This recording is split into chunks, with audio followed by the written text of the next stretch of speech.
I am here with David Eick, the new executive producer, showrunner of Falling Skies. Show's going into season 4. We left off with a lot in play. First and foremost, where do our heroes go from here now that their big alliance last season didn't quite work out for them? Well, this year we're starting the season in many ways inspired by Empire Strikes Back, where the family, as it were, has been divided, sort of violently divided. And I won't reveal yet how they're divided or who's where, but part of this 4th season involves striving and yearning to put the family back together. It's like the Blues Brothers, or put the band back together. Right. And that really does inform a lot of the emotion and the drama, but of course it's complicated by the fact that we have a lot of new critters and beasties and threats to our family to make that attempt to have a reunion a little bit more complicated. You have a lot of the human characters, but now you have 2 main alien races, and who knows what sort of goes off from there.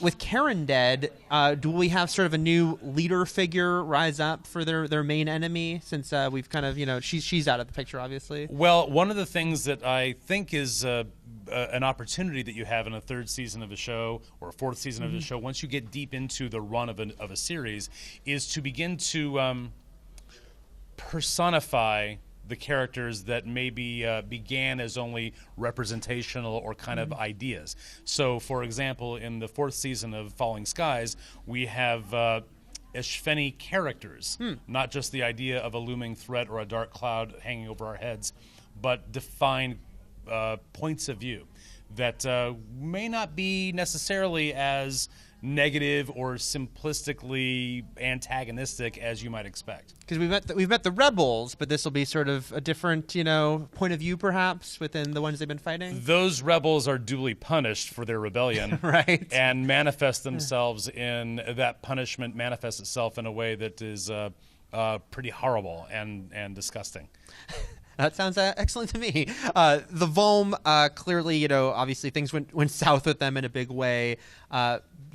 Tom worked so hard on that, making that work. What will happen? Is there any sort of breadcrumbs to maybe that they still can work together? How will things play out there? Well, one of the things we realized at the beginning of the 4th season is that while the Volm are our allies, they have not been as reliable or as dependable as we might have expected. And Tom has to deal with the fact that he may have been a bit rash or a bit impetuous in turning his back on the olive branch that they extended at the end of season 3. That's not to suggest that the Volm have changed sides or that they're in any way a negative force, but they're not exactly as altruistic as they may have appeared. And now you got Alexis in play, who had some very impressive abilities she manifested. Should we just say, hey, that's great, she can help heal people, or might we have some concerns about what's going on with her? Well, there's not a lot I can say about Lexi at this point, except to say that she has continued to age, and she is a decidedly complicated character in the 4th season. What's it like for you to come on to a show? Obviously the show's been on for 3 years, so the characters are established. Is it exciting? Is it daunting? Or a little bit of both to kind of, jump in and take the reins and obviously have some of the plot points set up from last season and then kind of see where you'll take it? Well, it's certainly a challenge because you want to be honorable and respectful of what's come before.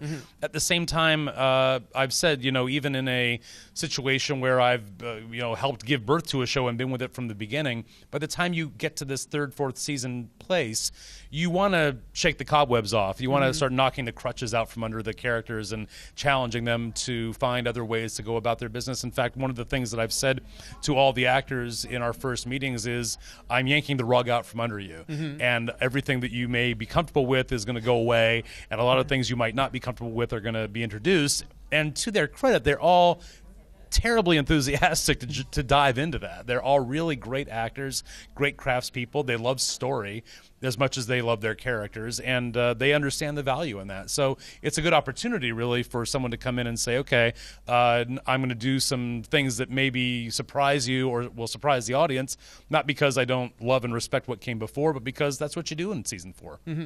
And the harness kids, that's always been an interesting facet, what they can do, what the limits of their abilities are. Are you going to explore a little bit more about their connections to Well, I think we're going to find that the idea of the Ishveni weaponizing biology is one that is a constant. It's something they've always done. It's something that they're going to continue to do, but it may not manifest itself in the way that you've come to expect.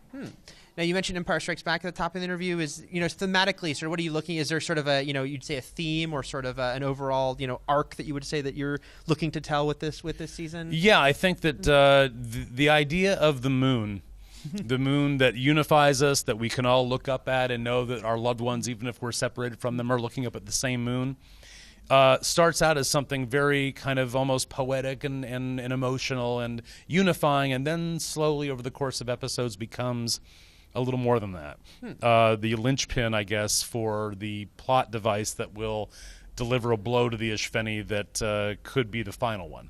And that's hopefully something the audience will really get into, because it is a new idea. It's very visual, and the imagery is extremely, I think, it's a great hook, and I think that they'll be satisfied with how it pays off. Cool. Well, thank you so much. Looking forward to the new season. Thank you, buddy.